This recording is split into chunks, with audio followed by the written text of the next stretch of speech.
or anything like that, all right? You know, we don't have half a tank of gas, a pair of sunglasses, half a pack of cigarettes, and we're not 205 miles from Chicago.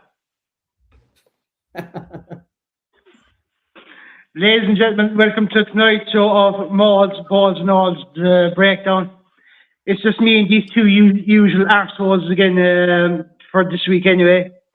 Let's see where we're going first.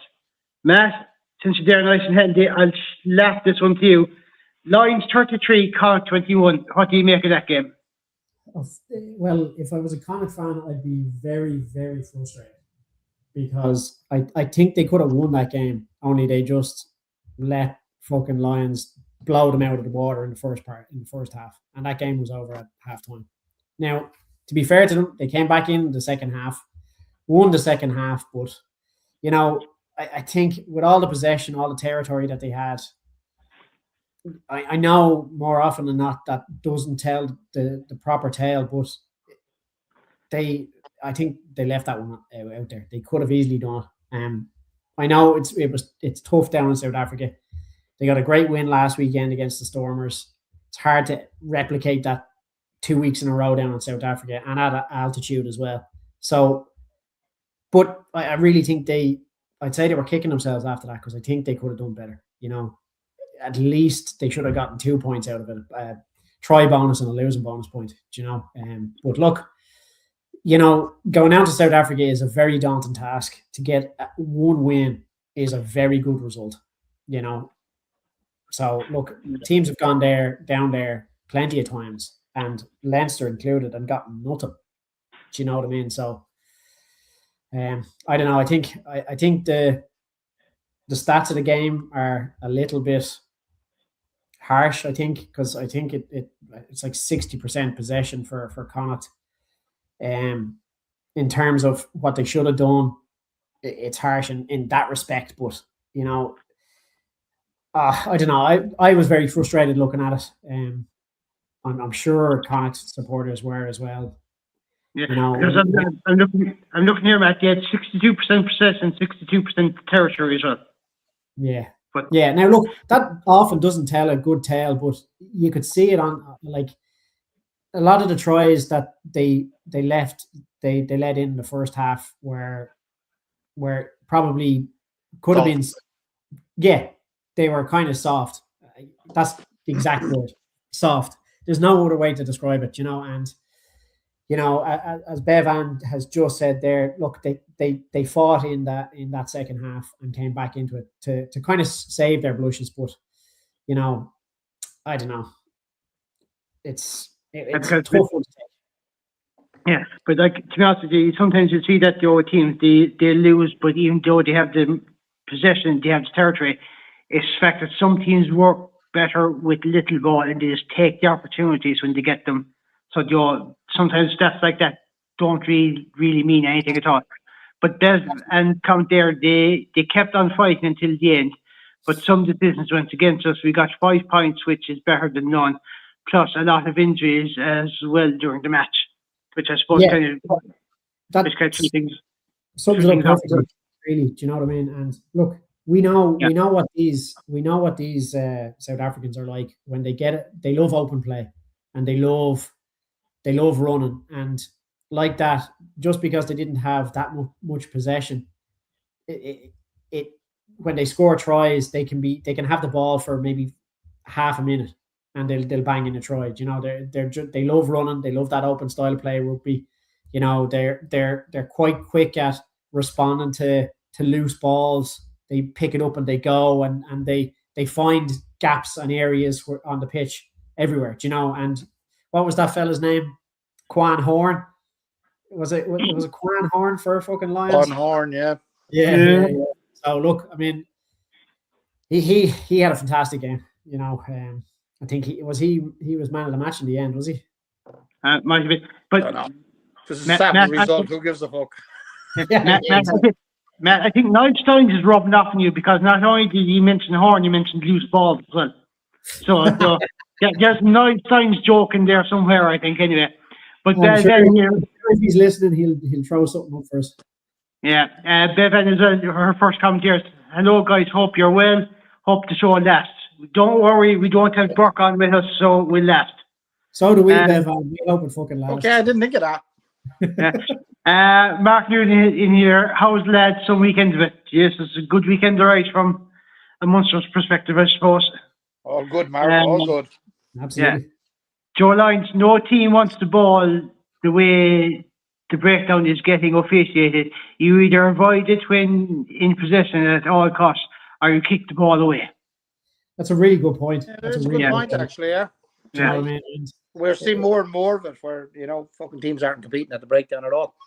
Yeah. And look, and you saw it in the Munster game with Tyg Byrne, and like he got penalised for shouting at the ref, but as he said to the ref, that's twice they've come in at the side now and you didn't penalise them. And blatantly in from the side. Exactly. It wasn't fucking marginal now, in fairness. And the referee was just having none of it. He said, you're shouting at me, penalties against you. Like, and let's not forget the French clinical pay and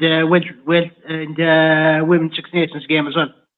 There's not that they had to break down. There could be a couple of cards there from as well. So, listen. There you go. Len, your thoughts on the Connacht Lions game from the weekend? Sure. Look, we after such a great result against the Stormers, I actually thought they could pull off a win and push into the top 8, but sure, look, it wasn't to be. I don't know, maybe the Stormers game took a little bit too much out of them. It's hard to know because I was looking at the tackles they made. They had 2 dominant tackles in that game against the Lions compared to 8 dominant tackles against the Wolves. They were just off. Especially in the first half. Like Matt was saying, they were well taken tries, the first 2 tries by the Lions, but the second one, where the outside centre basically just ran through fucking traffic unopposed from almost the halfway line. Nobody laid a fucking glove on him. And I think they will be disappointed. And even the second one, they worked well out our first try. The Lions worked well out to the wing, but again, the defence was just nowhere to fucking be seen. They will do that, and as Matt said, even a losing bonus point, at this stage of the season, everything is so fucking tight. But look, in fairness to the Lions, I'll give them they were clinical with the ball, 14 up, 0 up, 21-0 up, and then I thought, Lancaster will have a chat with them in the dressing room, and they might turn the tide. But they're only a couple of minutes into the second half, 28-0 up, and the game was gone at that stage. Bonus point was wrapped up. But there was a couple of good that was it the fourth try. Again, it was a nice break by the Lions. Yeah, the one that put them fucking 28-0 up. But I did think that pass from the number 8 to the winger was forward, and he copped that. Yeah. Look, no. I did see it, and I thought to myself, the more I saw it, the more I looked forward. But it was one of those ones where, it was so tight that it could have gone either way. And I'd say 50% of the refs could have said, no, that was just the trajectory of the ball. The motion was, but to me, it actually looked like it went forward out of his hands more than anything else. Personally now, just looking at it, I actually thought there was no doubt about the fact that it went forward. But look, maybe that was just me. But I was surprised. The thing about it is, and this is where it gets tough, because if you're flat out running and you pass a flat pass, the ball is going to travel forward anyway. Yeah. He hasn't really even looked at it. And that's where I think the marginals come in, because the referees are looking at it going, well, he's at full tilt. The ball, he's passed the ball flat. Yeah, it's moved forward. But I think you get away with that momentum shit on a long pass. They were 6 feet away from each other. Of course. But it's still the same though. Like even if they're 6 foot, if you're full tilt and you pass flat, it can marginally go forward. I think what they're looking for is they're looking for it going out of the hands in a forward motion more than anything else nowadays. And that's where the academic either way, because I don't know if it made a fucking difference. But maybe if that one had been chalked up, which it wasn't. Look, in fairness, Devine had a good game. 2 good tries. Like it, scrum half on the line for the first one. Fair play to him, died over, got that. And then Bolton had a try. He had one ruled out. Like, he didn't miss the knock on. That's the bit that pisses me fucking off. But look, he redeemed himself. Devine got another one. And then Boyle got one at the end. So again, they kind of dug in. Like, they never threw in the towel. I'll give them that, in all fairness to them, even at 28-0 down. But the tries they got was just too little, too late. The clock was against them, really. I don't know. Lancaster had a lot of praise for the guys, and I think, look, rightly so, because the performance, as you said, they put in against the Stormers was just fucking excellent. Nobody expected them to come away with 5 points from that one. But just for Connacht, would love to see the 4 Irish provinces win in the last 8, but it's looking difficult now at this stage. Yeah, but I'm sure they'll put us up to us at the weekend or next weekend anyway. Yeah, but just a question there. Is it impossible now for that scenario to come true? No, I don't think so. I think there's an awful lot riding for Ulster and Connacht on the back of the Munster Connacht game. That's going to fucking tell an awful lot, because we're 6th. Why? So no, I don't. Right. It's not mathematically impossible, I don't think. Right. No, because Connacht are the only team outside the top 8 that can still qualify for the top 8. It's going to take results, and I think they need a couple of other results to go their way as well. But. So who have they next then? They have Munster and... 1 second, I'll bring up the table here. In the last one. Should fucking know. I've looked at it enough times. You see, Connacht are 9th in the table. They've got 44 points. If they got 10 each, they'd be, or 5 each in the game, they'd be grand. But you've got Ulster, the Bulls. Oh, they're away to Edinburgh in the last game. Yeah. Let's see, rounds. 1 second now. Their next game is against us anyway on Saturday. And then they're away to Edinburgh. Yeah, that's Edinburgh. Yeah, well, look, you'd expect them to get a win against Edinburgh. Yeah. Even away. So so they've got Munster and Edinburgh now left anyway, and that's it for this anyway. Let's see who we got next. Few comments to come up here. James Grenson, they won the second half 21-3. So they did, yeah. Bevan, I'm glad Matthew and John Devine got to play together for the Connacht senior team before Matthew goes to Ulster, I suppose, and they both got tries in South Africa, which is phenomenal. And I'm not sure if that's happened before on tour, where brothers have scored tries on the same 2-week tour.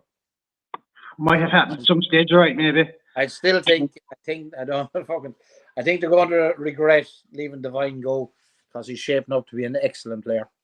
Yeah. But then again, he could do fantastic work with the Ulster. So, but then again, I think the SA tour is bad on teams and shouldn't happen. Everyone else in Europe, and it takes them 20 hours to travel there, which is brutal on the players. Now, the other problem with that then is it's the same with South African teams are coming up to Europe. Yeah. So it's a two-way street in that one. Yeah, but I mean, in fairness, they camp here for fucking 2 weeks. They have blocks of 2, so they're not over and back between the games. Yeah, and let's see. Which is the only way they could really do it, being fair. Like, you couldn't expect teams to fly down and then fly back in a week. Do you know what I mean? It's too much. So the block of 2 is good. It makes more sense, just for the sake of 2 weeks. Yeah, and it's the same with South African teams coming up here.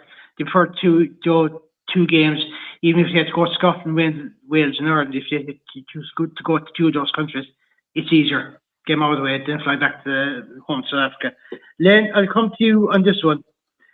Munster 41, Ulster 14. Munster only had 2 try scorers in that game, Alex Kendellen and John Hodnett. John Hodnett also scoring 4 tries in that game, equaling Al Bundy's record for Pokai, scoring 4 touchdowns in one game. Then your thoughts on that game? Look, fucking brilliant result, but in fairness, you have an Ulster team that have a hell of a lot of injuries, so Richie Murphy made the decision to send down a second string team, and rightly so, because they're still in there competing in the Challenge Cup, and nobody could blame them for it. 5 academy players in that team, so Lowry probably being the most senior there. And boy, Jesus, for a group of young fellas, I was fucking worried in the first 20 minutes. I'll be fucking honest about it. Because they came at us and they threw the fucking kitchen sink at us and they had us pinned back in our own fucking 22. And they fucking drew first blood with a fucking try. Had us all king in the corner, fucking took it excellently. Very much reminiscent of Nash's try the week before. How he managed to stay in and field was nobody's business. Excellent. But they got to try and they kept fucking pushing. And I think the turning point was when Tom Brigg got yellow carded about 23, 24 minutes, whatever it fucking was. And we had a man advantage. Because up to that, we really were going nowhere. And then Hodden was in with a try. And look, the floodgates, it opened. Hodden had got 2 before the break. And we came out in the second half and it was a try fest. But look, in fairness to Ulster, they fucking kept to the task. And look, they were hit. Look, there was a bit of injuries all around. But I just thought fucking Hodnett was unreal. I mean, the fact that he was actually covering the wing later on in the game after Nash went off, he just looked like a natural fucking winger. They might actually have a look at him, I'm telling you. His fucking pace, the centre of gravity. And you know what I actually enjoyed about it? Kildellen and Hodnett. Now, I know they were scoring tries for fucking fun. Kildellen got his hat-trick as well. But they were playing with a fucking smile on their face. They were enjoying their rugby. And I think all has gone on with the last while. But look, more importantly, those 5 points were sorely needed, because a few weeks ago we were kind of worrying about whether Munster would even make the top 8. So now they're sitting in 6th, and they have a chance to push on for a home quarter-final, which again, just going back to what Bevan was saying, there's not so much the travelling I have an issue with. When it comes to the knockout rounds, it is tough for any team up this end, European team, to go down and play a quarter-final, because that advantage is fucking massive to the South African teams. If they can get a home quarter or semi, it's fucking tough. Especially if you're playing at altitude. But yeah, look, I was delighted with it. We got another try near the end, the very last try, Ben O'Donovan. That was a lovely fucking break. Again, that was fucking ruled out for obstruction, which I actually thought was fucking bullshit, because Lee Barron was running a decoy line. He wasn't running obstruction. And Stephen Furrs actually said it on comms. He was straight up about it. He said, "No, that's bullshit." Okay, he didn't say bullshit, but worse to that effect. Anyway. Well, what he actually did say was, he said there was no way Harry Sheridan was making that tackle. So he didn't obstruct him, because there was no way he was next to there to making the tackle. So, but there was a couple of comments by actually, speaking of comments, there's a good comment there by Joe Lyons. Says URC needs to rethink the SAFA travel craft. That could be an option. An option is 2 months put aside for a mini competition in South Africa, and then the SAFAs in London, so all teams play games in 2 short periods. Could be like a league in a league, but something needs to be changed, that teams don't take the away trips seriously. This could change that. I'd agree with what you're saying when it came to the knockout stages, all right. Yeah. If you don't, but not sure anyway. Yeah, look at the whole fucking altitude thing, because the rest of The only ones that suffer for it are obviously the teams on this side of the fucking world. The Saffas are used to playing at altitude in their home ground, so Yeah. when they come down to sea level, it isn't an issue. It's a fucking advantage for them if they're used to playing at altitude.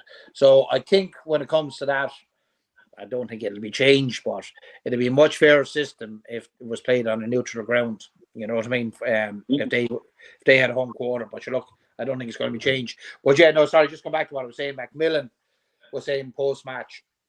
Firstly, he was disappointed in the first half, and I couldn't fucking blame him. Again, credit fucking Ulster, they put us up to us, but that was a full fucking Munster team, and we should have been well able to fucking handle it. I don't know, was there an air of complacency? But look, whatever it was corrected in the second 40. But what he did say, he was referring to Hodnett as man of the match award and said he well deserved it. And he said he was unreal, and he praised his not only the tries, he said his leadership on the pitch and his work rate in defence, especially. Like, he kept coming in off his wing when he was needed. What he said, that's what's needed in rugby. That fucking you're saying that rugby is a very, very simple game that sometimes we complicate far too much. Now, I'm wondering, is he referring to this kind of fucking intricate fucking attack patterns that we've had for the last couple of years that haven't been fucking working for us? And he's going back to a more fucking direct heads up fucking rugby, which I think suits Munster. I think this kind of French style of attack doesn't fucking suit us. So, yeah. Yeah, a couple more comments here before I come to you, Matt. One point you're making there about Macmillan being disappointed in the first half. Gregor Galway said here, Richie Murphy must have said, go out there and show us what you can do.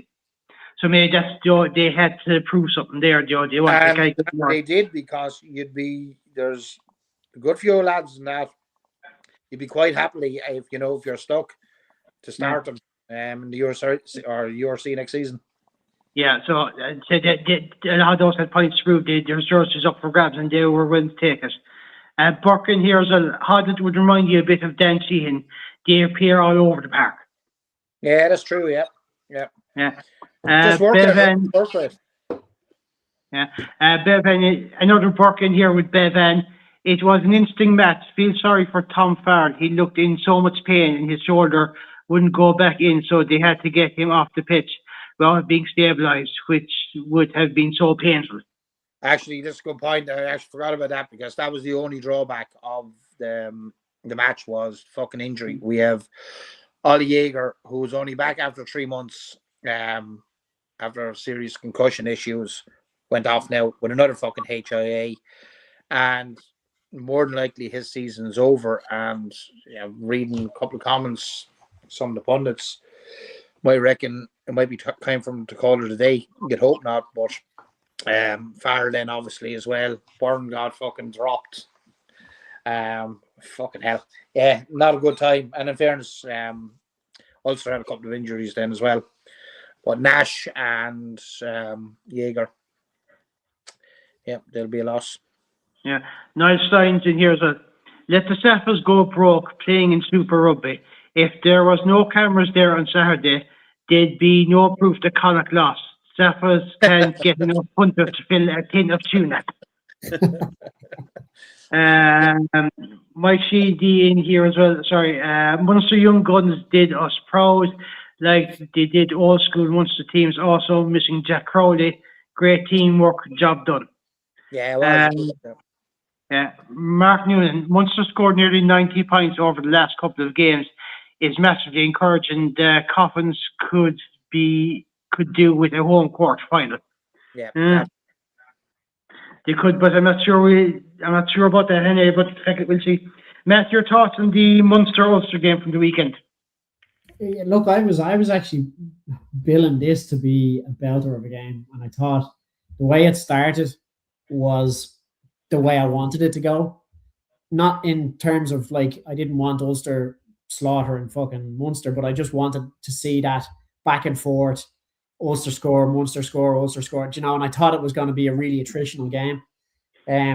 first half wasn't really up to scratch, and then fucking Munster. I think personally, I think Ty Byrne got really annoyed with the ref, and because he got penalised when he went in at halftime, I'd say there was a fucking serious talking, and they said, right lads, let's just fucking go at this. Let's just fucking keep our heads clean, keep our lines tight, and just go after this, and then come out, because they were a completely different team in that second half.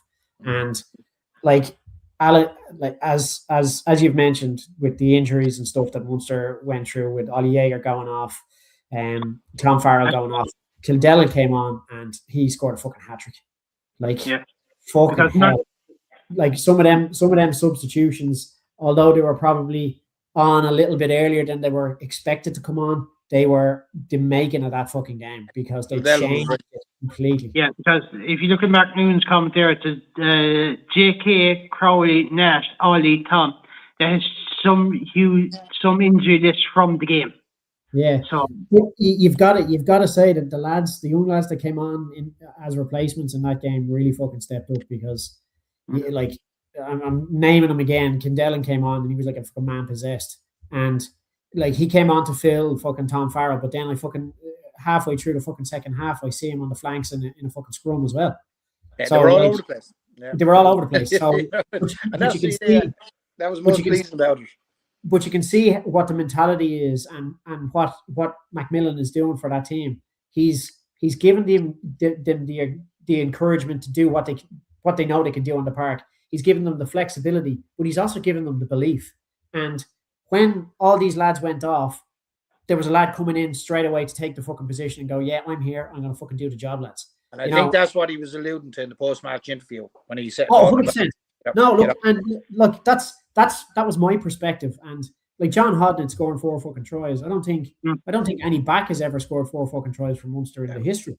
Do you know what I mean? And as Peter said, he is that type of Dan Sheehan character where he'll pop up anywhere on the pitch, and he's not fucking lightning quick, but he's quick enough to get down them. For a flanker, he's quick. But that's what I'm saying. Like, it's just, but I was a little disappointed in Ulster, because they started off so well and it looked like they were really going to put it up to Munster, but they just faded away. You know? But in fairness, Matt, most of that team were playing in the A team against fucking Munster A. They're Munster 2. You know what I mean? But like, still, like, I mean, look. Experience accounts for a lot, and fucking, I think they fucking done themselves proud, fucking, for the first 40. Absolutely. We all know this game is not. It's not 40 minutes, you know, and unfortunately, Ulster have come a cropper to this scenario in the past, this season and last season, where they were 40-minute team, and it sometimes depended on which 40 minutes they decided to turn up for. Sometimes it was the first half, sometimes it was the second half. But in recent times, looking at Ulster, they've been competing for fucking 80 minutes, you know, and you know, although that's the first team, though, in fairness, you have to make it. Although I was just about to say, although that was the first team, it's not just the first team that is needed in a game. No. You know, you need your 23. You need even beyond that. And Munster's the prime example of that. You know, the young lads came on in that second half and turned the screw completely and changed the dynamic of that Munster attack. And look, it was a great game to watch. I was loving the way Munster were playing, and they were playing with freedom as well. And it was as if they had no pressure on them. Like Macmillan has said to them, go out and just play the way you know you can play. And they did that without a doubt. And sure, the fucking scoreline fucking told the tale. You know, 41-14. It was unbelievable. But look, you know, I don't think it's going to be disheartening for Ulster fans, because their team has been building as well. And like you said, their first team are able to compete with the best in the URC. Yeah, but if you take the Ulster first team, they're basically a lot of them are a group of youngsters anyway in the first team, and Richie Murphy has got them up to speed in the space of a season. Like, if you count the amount of fucking caps on that Ulster team, the first team, Yeah. You know, it's fucking not far off fucking. And I reckon he's going to get these academy lads up to that level within another season because he has this innate ability to be able to do that with youngsters. But this is the thing. Like, you see Richie Murphy doing the job, you see Stuart Lancaster doing the job, and you see Clayton McMillan doing the job, and they're actually bringing teams forward. You know, and you look at Leinster, and we seem to be going backwards. Now, and we'll come on to that now, but you know, it's great to see the other three coaches plowing on and getting results and getting the team going to where they need to be and getting them fucking playing with freedom and like with joy again and enjoying their rugby, because you were saying that some of them Munster lads, they were running around the park fucking smiling, from beaming from ear to ear, and they were enjoying themselves, you know. And I'm not saying Leinster aren't, but there's definitely something not right.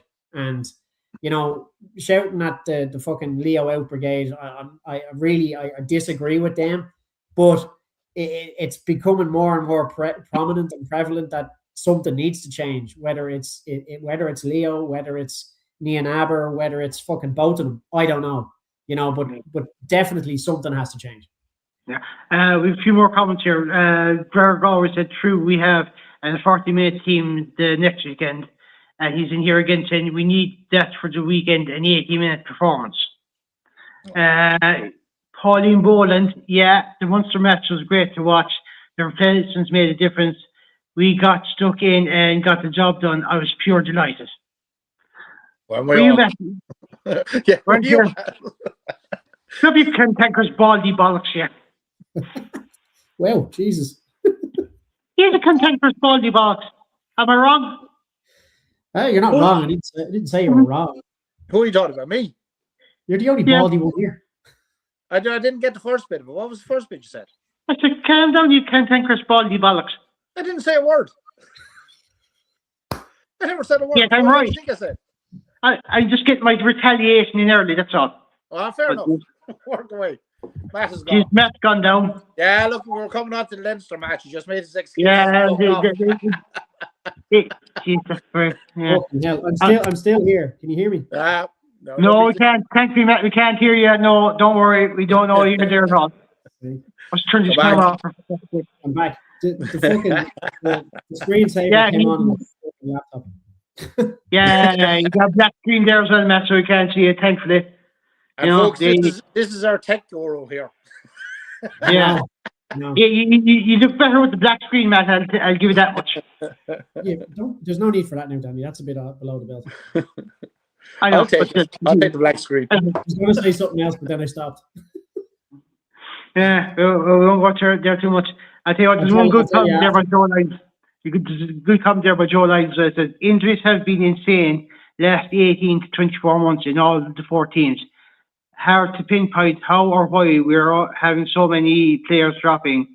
Feel for them. All as no one wants to see players out, especially young lads, just breaking into teams.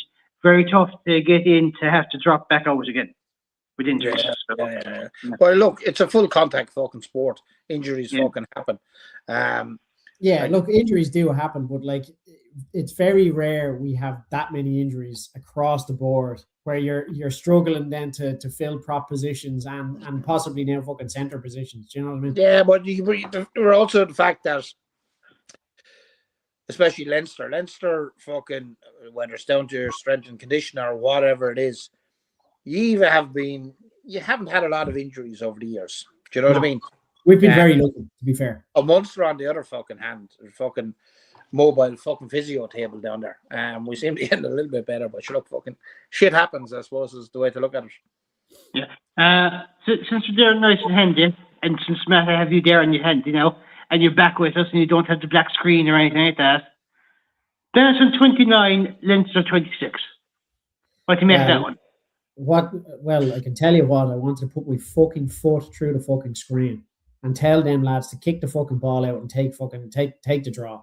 Like, I don't know how many times I've watched Leinster this season and have turned it off afterwards and looked at it and gone, Jesus, that's fucking frustrating. You know, even even some of the wins they've played out have been fucking frustrating. And it's even worse when, okay, look, I'm not taking it away from Benetton. They played fucking unbelievably. But we should have won that game, without a doubt. We should have won. And the fact, I know they probably were trying to play at the end to play for the win, but to give away a penalty in the manner that they did. And look, Jamie Osborne is normally very, very clinical in his tackles, and I don't think he did it intentionally, but it's a stupid penalty to give away. Like, especially when you're in your own half, and especially when they have a kicker like Umaga who doesn't fucking miss very rarely and right in front of the posts. To give them the 3-point win that they fully deserved. But we're just not firing. Like, and it's been the same story for the whole season. We started off really poor, not firing, things going not going well, balls not going to hand, decisions not being made correctly or incorrect decisions at time, and the reading of the games and the reading of runners and players, and it's just been all wrong. And while they have gotten it right on a few occasions where it's clicked and everything's gone well, but the consistency is not there, and they're just not a consistent team anymore. And as I said earlier on, like, something has to change now. And whether it's I really disagree with the fucking Leo out brigade, because it just bugs me every time something goes wrong for Leinster. They're fucking calling for him fucking to be gone, But they can't keep fucking saying it every week, and you can't not start to believe them. To go, well, maybe they have a fucking point now, because how more do we have to go on and listen to this and watch Leinster not performing to the way they can perform? Because you see it when they play for Ireland. Now, I'm not saying it's all Leinster either. They have their Munster players and they have their Connacht players, and more often now we're seeing more Ulster lads coming in.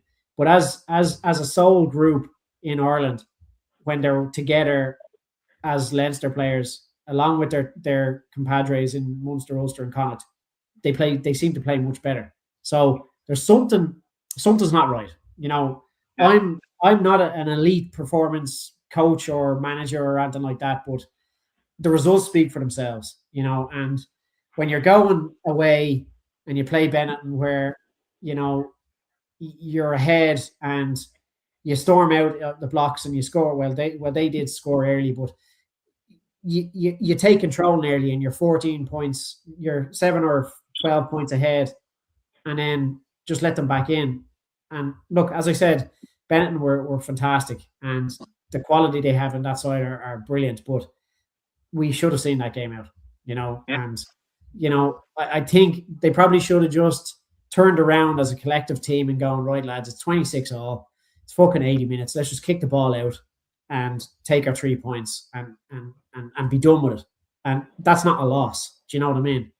Yeah. Like, to do what they did in the manner that they did it, I was very frustrated. I'd love to hear what the lads think at home. I thought we were poor. We were very poor, and something. But no, Joe Lyons' comment here now. Go on, stick it up. We were shy. Benetton last home game, stacked with Italian test players, for fuck's sake. Everyone knew they'd be up for it. We rocked up with an eye on next week, and we got what we deserved. Not going to mention the Safa ref. He was piss poor for both teams. Yeah, well, look, I mean, Joe. Joe, according to Joe, he didn't even know Leinster were playing at the weekend on the group there earlier. You obviously did see it then. Okay, Joe. Look, I mean, I didn't want to go out and say they were pure shite, but Joe is right. I was kind of being more. I just tried to be optimistic. I was trying to be more diplomatic by saying they were very poor. Yeah, we don't do diplomacy on this show. Look, as you said, I forgot it was Benetton's last home game, and they wanted to put on a show for their fans, and they absolutely did that, But it doesn't take away from the fact that Leinster should have seen that game out, and they should have got the win. At least they should have got a draw out of that game. So, yeah, look, I can't fix the problems. I don't think any of us can, but they need to look at the management and coaching team now at this point, and they need to start seeing results. We're down to the end of the season now, and we're reigning URC champions. We're at that nitty gritty stage now in Champions Cup as well, semi final to come against Toulon. And look, if we play like that against Toulon will fucking spank us, and that'll be plain and simple. We have to go up again. And this is the frustrating part, because we know what we can do as a team. We know the way they can play and the results that they can get. But this to-ing and fro-ing and dipping and troughing and true performances, it's very hard to see them going into a tough game now next weekend and not having the week previous a massive contributing factor to them not playing well. And I think somebody said it there, Ioane needs to play on the wing, because his center, his skills as a center for New Zealand are fantastic, but it just doesn't suit the Leinster system. And I think he actually plays much better on the wing. No, Leinster doesn't suit him. Or Leinster doesn't suit him, or whatever the case may be. Like when they put him on the wing, he's been excellent. He's been exactly. You know, and I think, and he's shite in the centre. Let's be honest, he's been shite in the centre. Yeah, and whether it's him not settled or Leinster don't settle with him, I don't know what it is, but it is the system. Play him to him, play him where he can play to his abilities, and that's on the wing. So I'd be picking him on the wing for next week. Yeah, if you can do it for New Zealand in the centre, you know, it's the system is not suiting you. Yeah, exactly. But look, you gotta look at Jordy Barrett, you know, and Jordy Barrett was a fucking fantastic player for us. Yeah, but I think that guy. And we didn't play him in the semi-final. Fucking in the world, you know what I mean? And and look, maybe that's what's wrong. And I don't mean this in a fucking smart way, but Jordy Barrett made a huge difference for you fucking last year. And maybe it's the Jordy Barrett fucking factor you're missing. But then we didn't start him in the fucking semi-final last year. Do you remember? Oh, we remember. I'm sure every Leinster fucking supporter remembers. What a fucking dude. That's what I mean. Like, so I don't know. Like Leo's obviously under some sort of pressure from higher management to get as many players playing on a rotational period or a rotational, I don't know, circuit or something, to give them all enough playing time. But that has an effect as well on the team. You think? I don't know. I'm just speaking my mind. You know, it's possible. It might be not possible. I don't know. Maybe I'm just saying what I think. Look, from an outsider's point of view, as a Munster fucking supporter, watching them, you were looking at last season where they were fucking steamrolling fucking teams and putting up fucking cricket scores left, right, and centre. And I was actually getting fucking bored watching them, because, you know, there was no doubt about the fucking outcome. They were just pissing through the fucking URC. You know, it was, nobody can really fucking contain them. To this season, as you said, they're blowing hot and cold. It isn't fucking clicking. I know you're going back to the point that when they're playing from Ireland, they're playing as you would have seen it with Leinster last season. So it isn't the fucking players. It can only be a couple of things. Is it the system is wrong, as in Ian Arbor?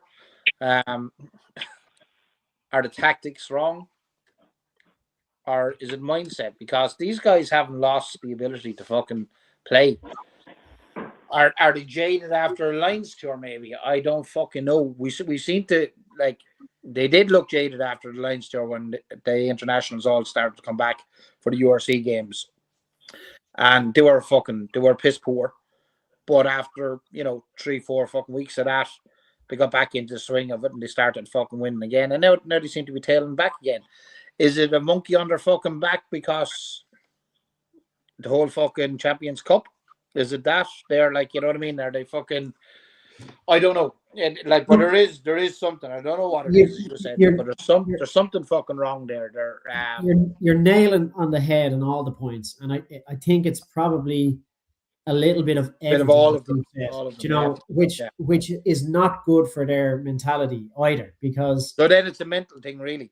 it has to be then, because Yeah. it is that monkey on their back. And I think, look, it's probably a little bit of complacency of head coaches, and it's probably a little bit of the system isn't working, and it's probably a little bit of the monkey on their back that they haven't got a Champions Cup in a while. So all these things have compounded now this season into this dipping in form, blowing hot and cold, as you said. And I think it's definitely a bigger scale problem now. But I can tell you, if we don't get a URC, or we don't get a Champions Cup, if we don't get at least one of them, something has to change. Yeah, actually, Joe, what there's a good comment here by Una McGowan. Len Bear has de-skilled each player. That's what's happened. That's quite possible, yeah. I'd be no fan very of possible.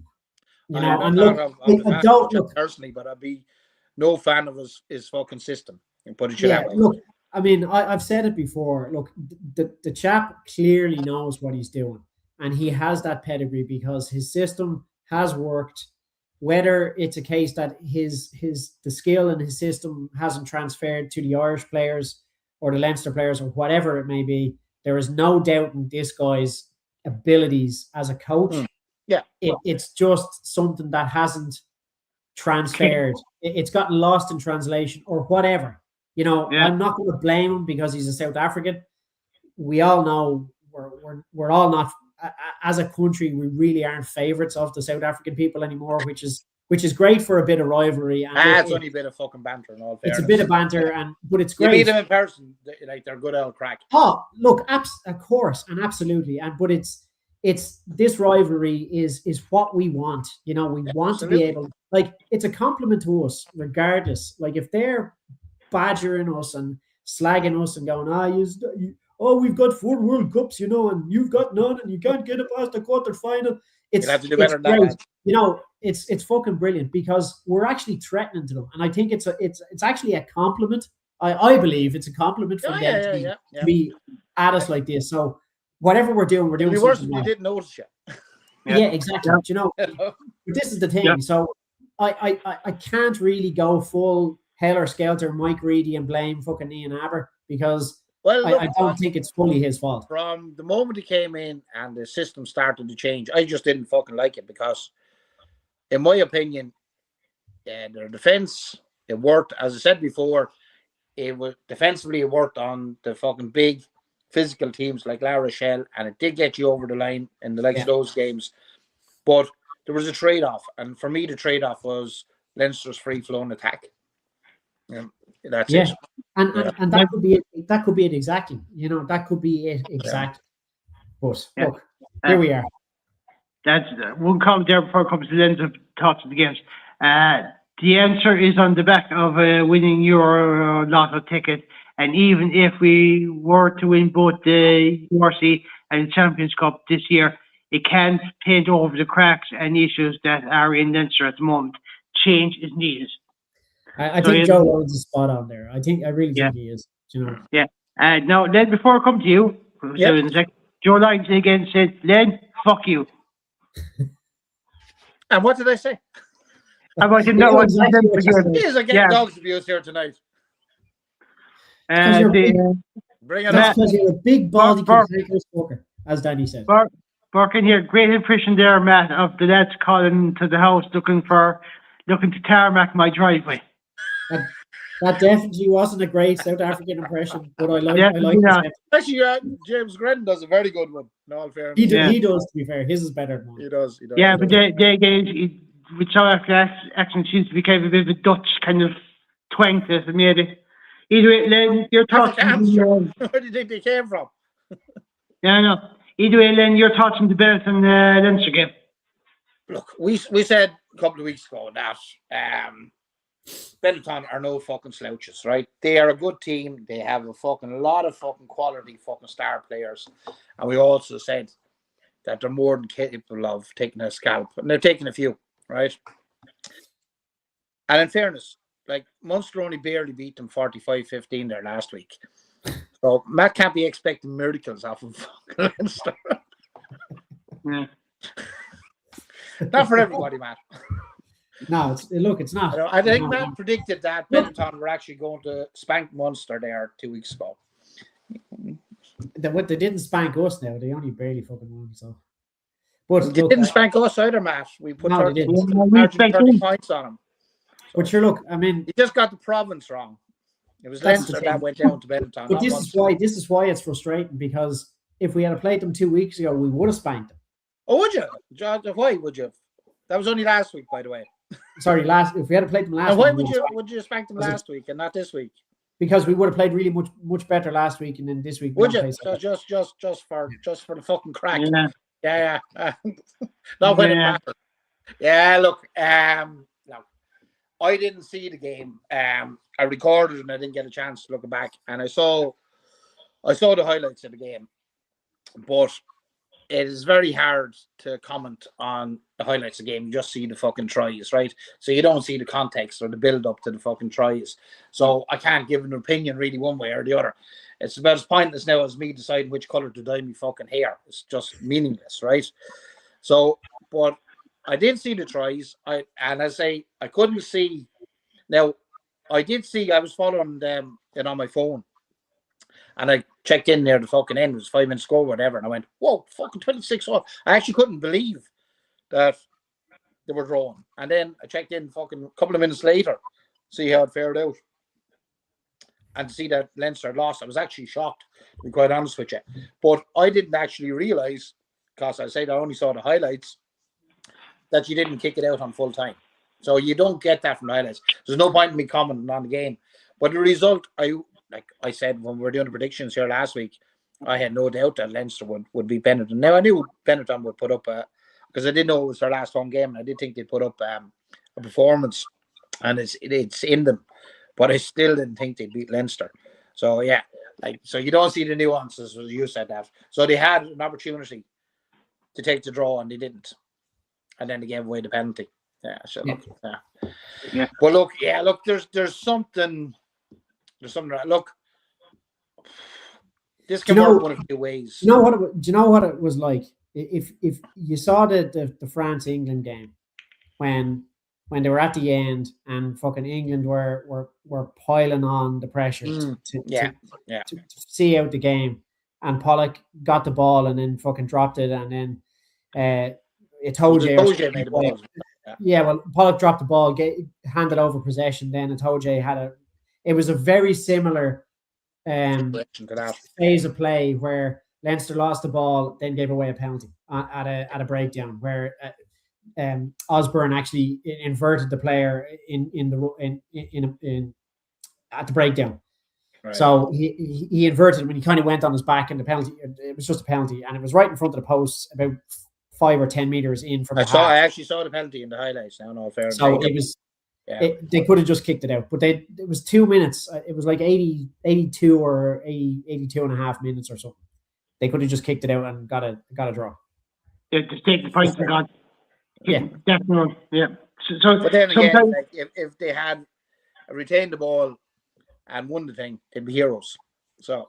Well, you see, that's the other side, but you're never guaranteed that though. Like you know what, like. Yeah, look, I think they're safe enough to make the last four, so they probably roll the dice. You know what I mean? They probably did. Put it to bed there and then against Benetton, and you're sitting pretty and concentrate then on the Champions Cup. Maybe you have to look at it that way. But you see, look, a draw is better than a loss. Like in a URC competition like that, where every point matters and you have to have a certain amount of points to be in the top 8 and blah blah blah. Every point matters. So having a draw is not a loss. Like a draw. Well, look, maybe for the win. Yeah, a draw in the Six Nations is as good as a loss. Do you know what I mean? So like, but not URC. That circumstance, I can understand them playing on to try and get the win, but they should have just kicked it out, in my opinion, and I'm sure others would agree with me. I say, look, I didn't see it. I have recorded, but I didn't get a chance to watch it back, so. Don't bother. It'd be very frustrating. Yeah. Lads, we will move on to another kind of frustrating game. Len, I'll come to you first. France 26, Ireland 7 in the Women's Six Nations. Yeah, I didn't see that one either, Danny. That's another one I recorded, but I didn't get a chance to watch it back yet.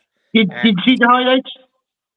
No, didn't even see the highlights. I tell you, as much as I got of that game was, I was traveling in the car and I heard possibly maybe the first half hour of it on the radio. Yeah. And the thing that struck me was that Ireland had 3 tries ruled out in 30 minutes. Yeah.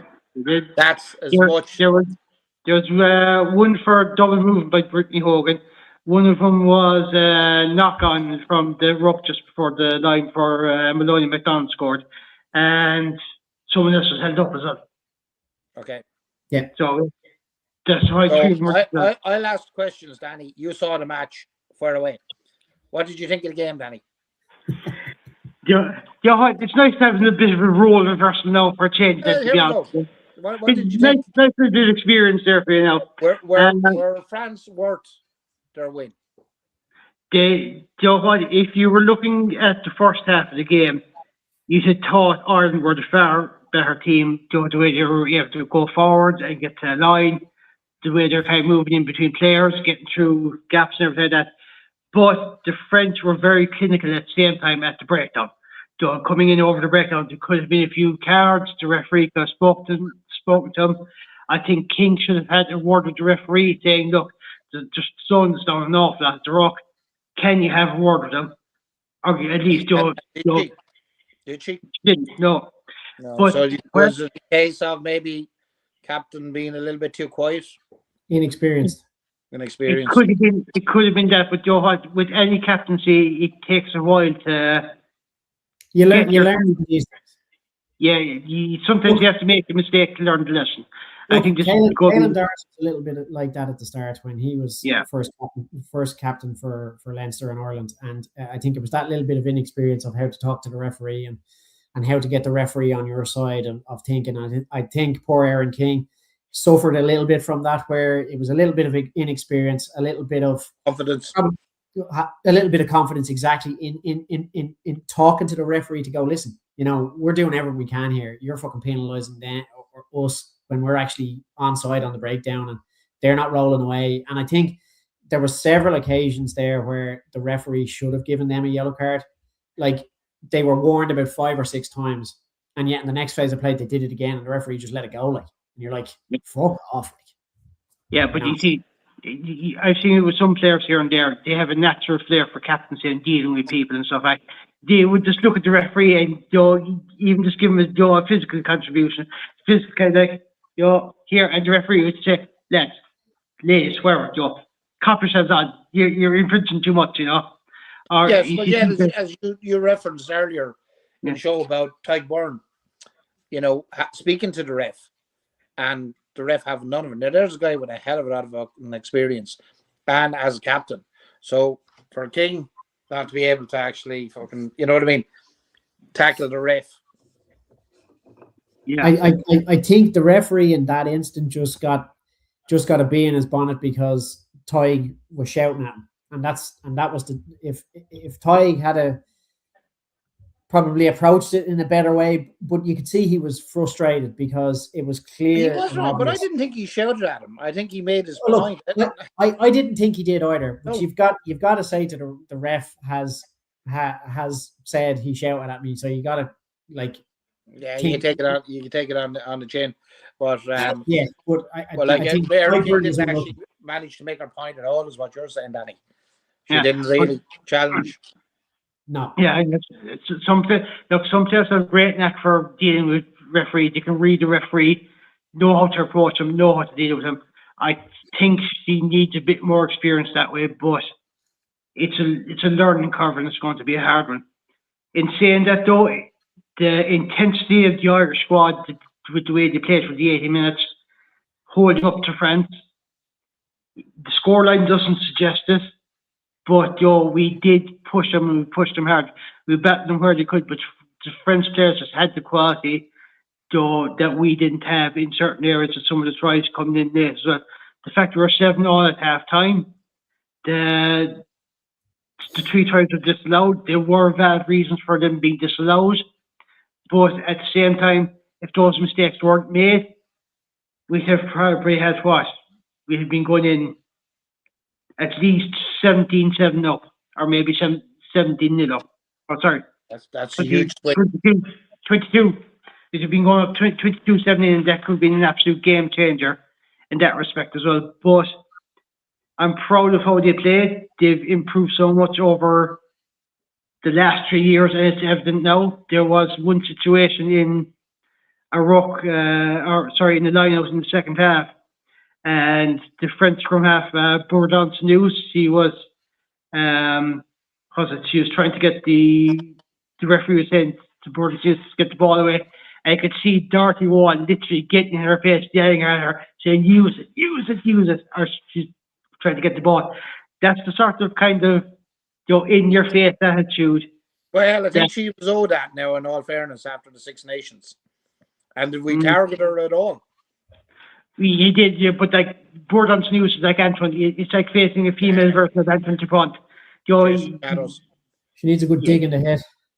Yeah. She's one of those players that, no matter what you do, it's the way she controls games, the way she works games, it's something else. And you have so many fantastic players around her and stuff like that in the way they work. And ball goes tits up and just bite you. Yeah, so you're going. But you see, the girls had that all covered. They had fucking little baguettes in their back pockets in case they were to get hungry. Whip out an L baguette and go, here, chew on that instead of me arm, you bitch. Yeah. Like even then, Joe, it was absolutely still a great overall performance and stuff like that, and I'm happy with them anyway. Matt, your thoughts on the France-Ireland game? Yeah, look, again, a very frustrating game. It's annoying that it was pretty much, what was it, half an hour after the Leinster game had kicked off, so it was kind of clashing with that. So it was kind of switching back and forth, but I got to watch it after. I had it recorded anyway. But yeah, look, the performance from the girls was absolutely phenomenal. I think they can really hold their heads up high because they have come so far in such a short time, and I think Scott McMahon is doing a great job with them girls. They are absolutely phenomenal, and you can see how well they've improved in the last couple of years, especially when you look at their trajectory against England. It's just unreal. But I think that was should have been as close a game as any game, the girls against France, because like that fucking 3 disallowed tries, 7-all at halftime, or three weren't disallowed, but they were held up or they were ruled out. 7-all at halftime, and they were in that game, and you could see the frustration getting to the French girls because they weren't allowed to do what they normally do, and it's like that open style play again of rugby, and they love running, and there's no doubt that Pauline Bourdon-Sansus she's a quality player. She's just a wrecked ahead because she's so good, and she's just one of those frustratingly good players like Antoine Dupont, where if he or she have a really good game, it really spurs on the teams, and you could see that again.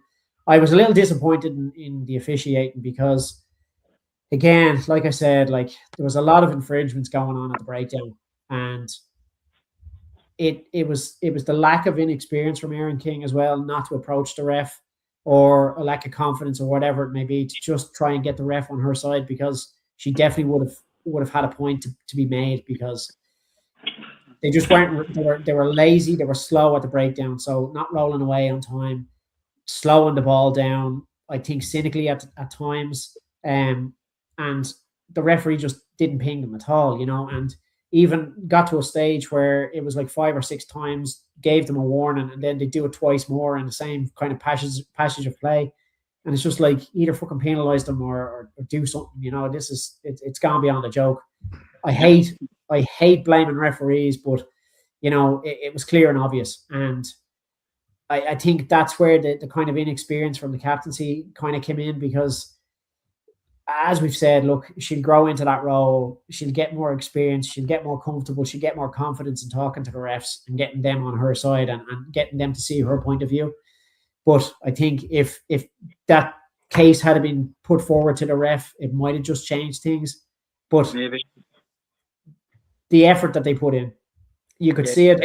You tend not to get any favourites off the TMO when you're playing against in France. No. But look at that.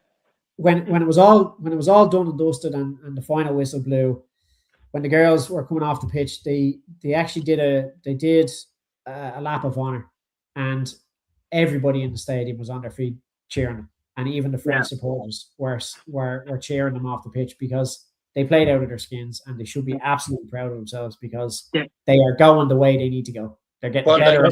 Taking all that into account and like how far we've come, say, against England in the last game, how far away were we from? Because I say I didn't see it. How far away were we from France in that game overall? Not overall, we were probably the better team on the day. Yeah. There's two more issues I had with that game, and I hate kind of singling out players sometimes, but I think Dan O'Brien, the time she not kicked 2 balls straight out, was a problem. She had the penalty more or less right in front of the post, very kickable distance. She missed that one. Yeah. Now, these things can happen, but I think one thing I'd say to Dana was if she kicked out the first time when she had a penalty, I'd bring it a little bit shorter next time. You might have a few more yards to make up with the ruck or a maul, but I'd rather have the ball 7 yards out than kick the ball out in the front. But look, these are your fine margins, you know. And literally, it's millimeters, and we've seen loads of players do that where they're trying to get as many yards out of it as possible. And Harry Byrne did it against Benetton as well. Do you know what I mean? So and let's not forget the infamous case of Billy Burns versus Wales.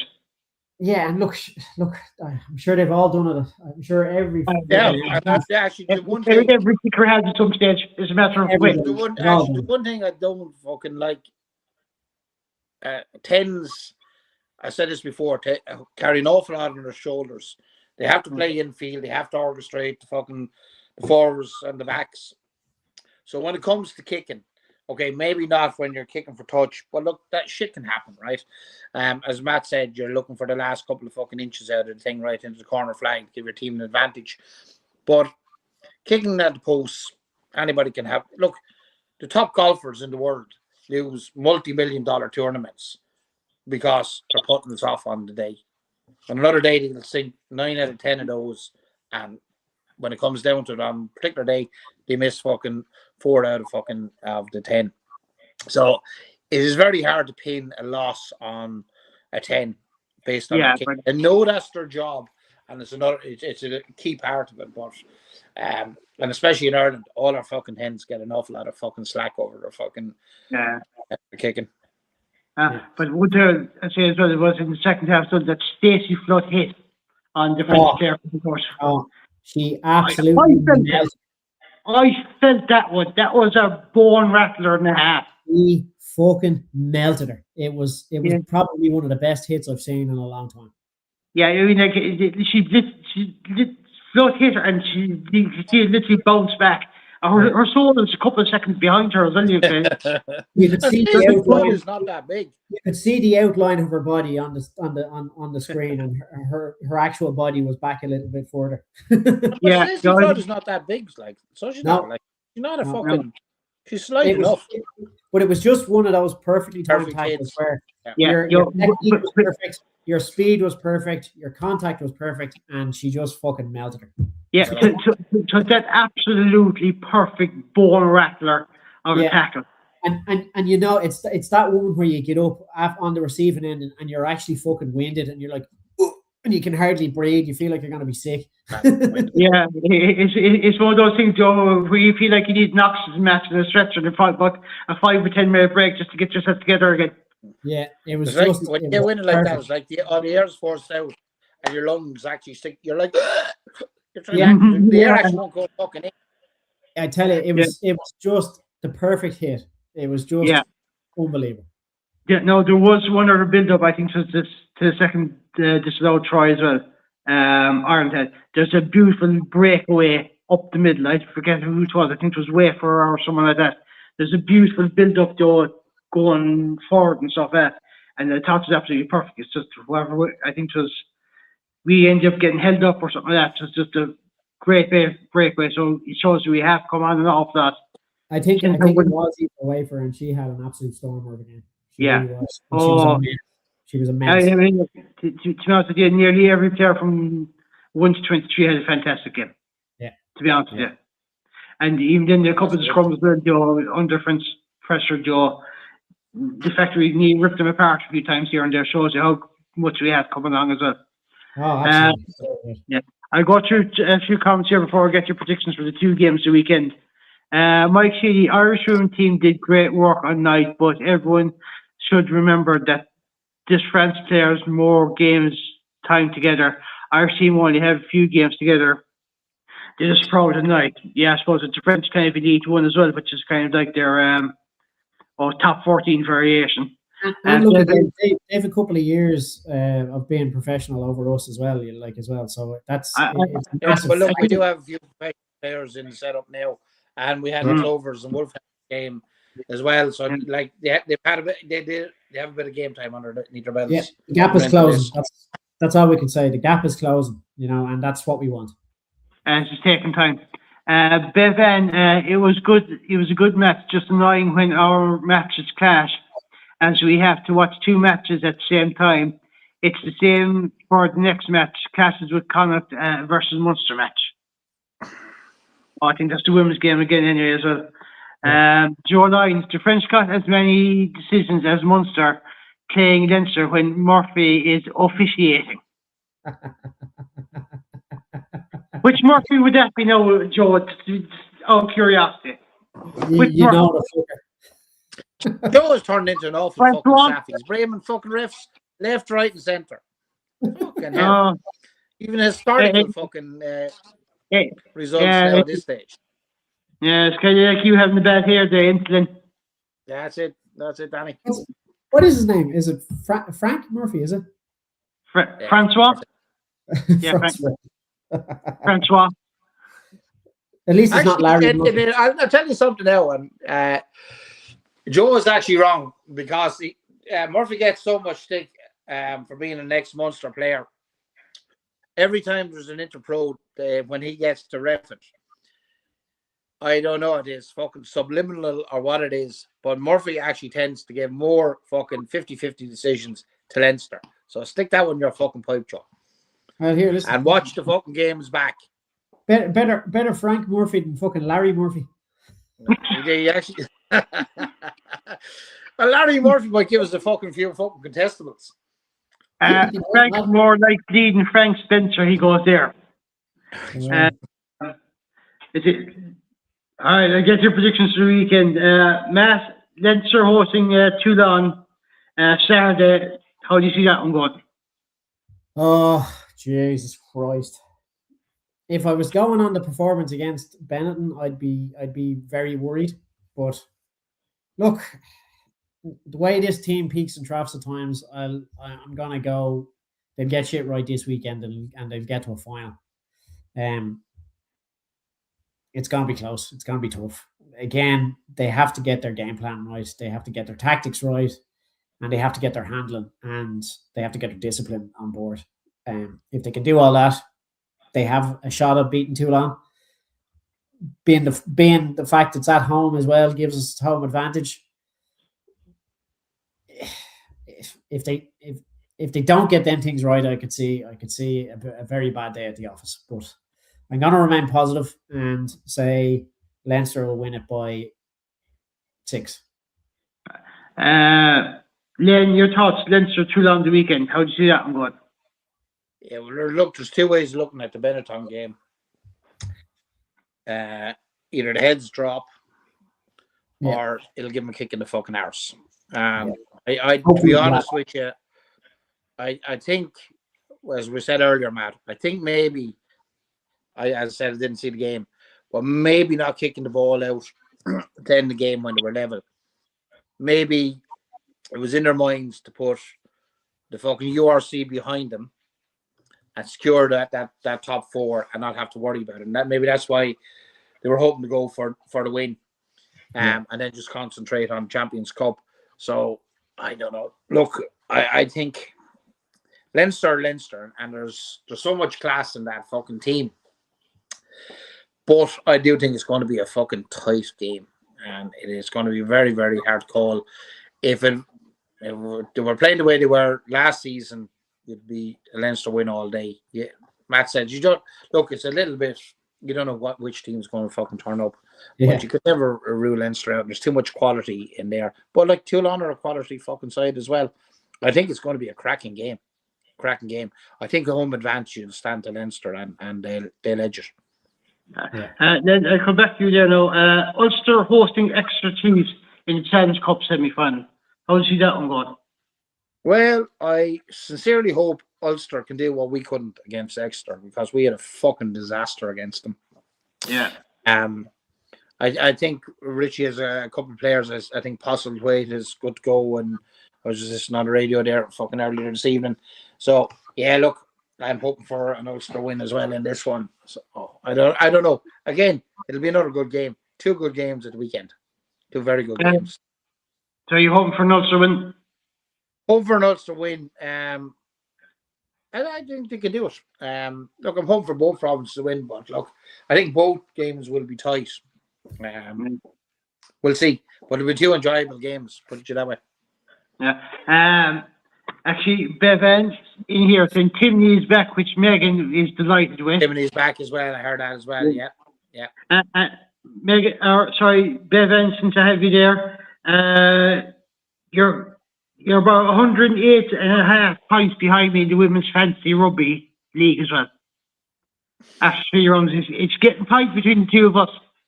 It's getting tight with 2 rounds left, but this weekend off anyway. Are you 1 and 2 on the list? Don't be speaking dirty. I'm first. Bev is in second place, and there's third place Ben Mauls. Unfortunately, he's got to change his team this week again for the previous round. This is why I don't do fantasy leagues. I've done it once, and I was going to go pick it. Is it a case? About 4 games in, I was going out here, fuck it. So is it a case you're first and Bevan's third out of 3? Is it? No, I'm first, Bevan is second, and then Ben Mauls is third. Yeah, so there's only 3 is in it, is there? Yeah, fuck it. I used to 3 people. I'm bragging about being first and only fucking 3 in the fuck off, Danny. I thought there was about fucking 60 in the fucking thing. I'm first in the league. You're only 108 points behind me. 3. Jesus Christ. Yeah, I mean, thanks for your support as well, Dad. Thanks for joining the fantasy league. Much appreciated. I just told you. I think for the first game, and it'll be the fucking last game of the tournament, and I'd still be going with the same team. No point me doing it. I have to remind you. I'd have to do what Claire definitely did every week during the Six Nations. I'd have to remind you like the way she reminded Matt. I don't that's why I stayed up. That's what I need. That's what I need to compete. 100%. Yeah. Joe Lyons, it's a semi. Anything can happen. I also think that won't be the walkover that people think they could be.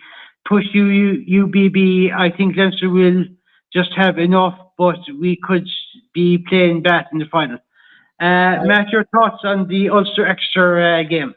Well, look, what Joe Lyons is saying there, just quickly, I would rather play Bat in the fucking final than fucking Bordeaux, 100%. Yeah. And if that's the case, happy days. I hope that's the way it goes. Obviously, I'll be cheering for Ulster against Exeter. I think they have the capabilities to do, as Len said, what Munster didn't. You know, they just got to play 80 minutes. You know, and I think possibly the fact that they didn't put out a full strength squad. Now I know there's injuries.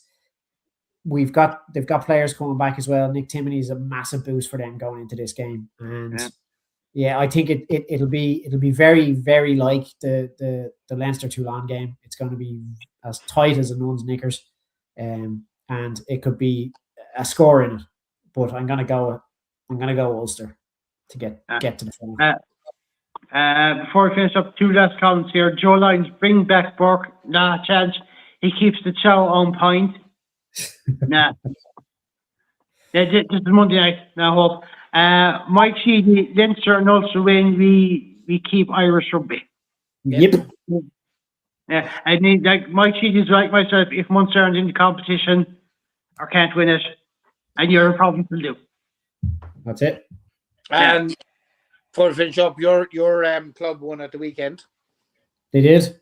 The AIL. Mary's actually won. Yeah. Happy days. That's all good. We're 20 minutes taking over with all the bollocks we've been talking. Are you serious? So, lads, I didn't see half the fucking matches. Jeez, that's good going. lads, we call it. Choice. Yeah, look, lads, we do what we do best. We take the piss, we talk shite, we drink beer, and now it's time to call it tonight so we can finish off the more beer. We are on your side. Yeah, Len, Matt, until next time, take care.